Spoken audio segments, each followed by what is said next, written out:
So, we just got more detailed leaks about Varka's kit, and one little detail in there changes the whole vibe, because it makes him sound way less like a stay-on-field forever Anemo carry and way more like a character you swap in, explode the screen, and swap out before the enemies even realize what happened. Varka is the Grand Master of the Knights of Favonius, and for years he has been that okay, but when is he actually coming name in the background. Now the leaks are finally getting specific. He is described as an Anemo Claymore damage dealer, and the current direction is pretty clear.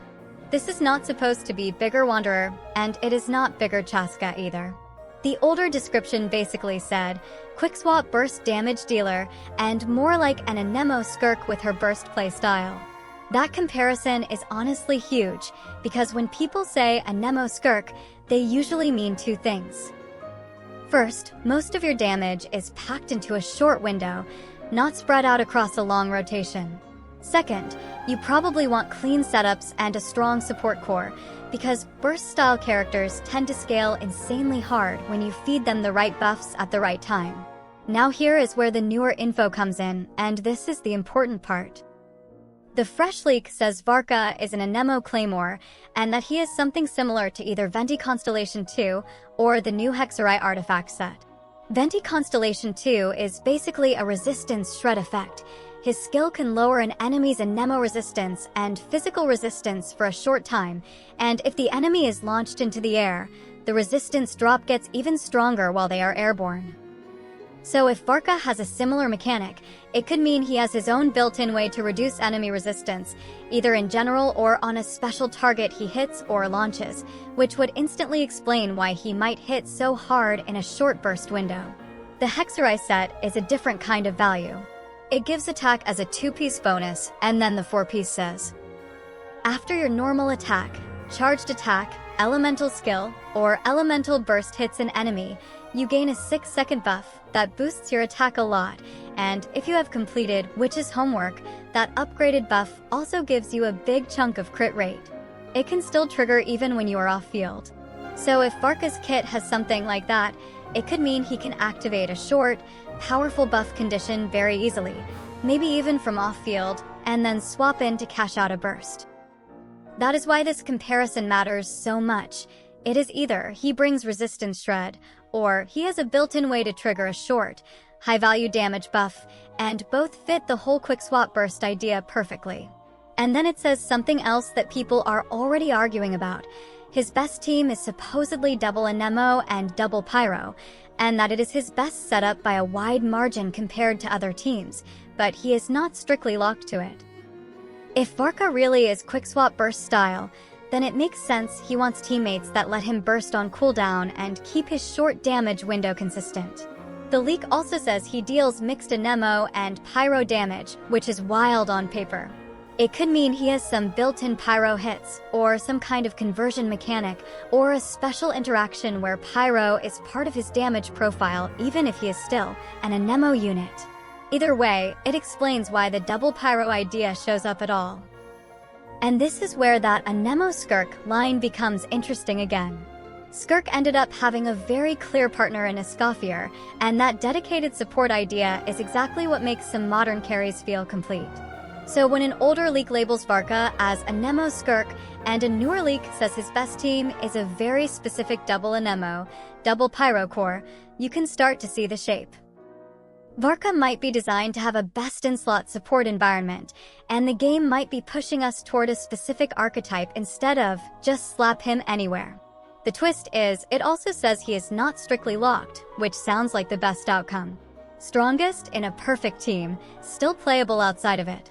Now, I do want to be careful, because leaks shift fast, and that is why I also want to show you the old concept kit that has been floating around for months. This part is important context, not a promise.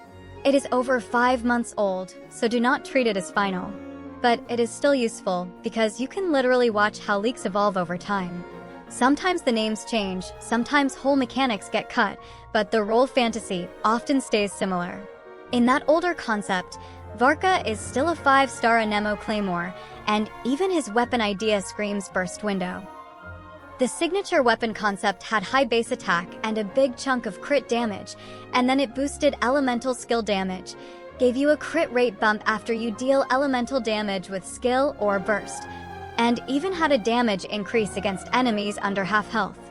That kind of weapon design is not I am a slow sustained damage unit. That is, I want my damage to spike when it matters, and I want to finish targets cleanly. The old normal attack concept also leans into speed. It says his normal and charged attack speed is greatly increased, and that the fourth normal hit creates a small Anemo pulse around the enemy. Fast attacks are perfect for short burst phases because you can squeeze more value into the same buff duration. Then the old elemental skill concept is where the hunter vibe shows up. The tap version is a quick forward cleave that deals Anemo damage and marks the enemy for about 10 seconds. The hold version is a stronger slam, and if you hit the marked enemy, it consumes the mark and unleashes an extra strike, dealing boosted Anemo damage and restoring energy. If you ever played characters where you tag a target and then detonate the tag, like Arlecchino, you know how satisfying that can feel. The old burst concept also fits the quick swap burst damage dealer line better than you might think. In this concept, he calls down a big Anemo strike, then enters a special state for about 12 seconds. During that state, his normal and charged attacks trigger extra Gale Storm hits on a timer, roughly every 1.2 seconds, dealing additional Anemo damage to the marked enemy based on his attack. After a set number of these slashes, he unleashes a finishing move, which is a sweeping Anemo slash. And during that whole state he gets attack speed, extra crit rate against marked enemies, and interruption resistance. So, what does all of this mean when we combine the old and new info? To me, it looks like the identity is consistent even if the details are changing. Varka is trending toward a burst-style Anemo Claymore carry who does most of his work in a short, clean window. The new info about double Anemo and double Pyro being his best team could be the modern version of he wants a perfect setup. And the Anemo Skirk comparison still makes sense because Skirk-type carries usually live or die by how good their support environment is. If Varka really comes in 6.4 like many people expect, it would also make sense that he arrives alongside more pieces that make his best setup feel natural, whether that is a new support, a new artifact synergy, or some kind of team mechanic that pushes double element cores. As always, treat this as what it is, leaks and early info that can change overnight. But now we at least have a direction, and it is a direction people have been asking for. A serious, high-impact Anemo Claymore damage dealer with a fast, decisive playstyle, not just another variation of what we already have. And before I forget, thanks for 18,000 subs. Seriously, that is insane. Thank you all for watching, and I will see you in the next one.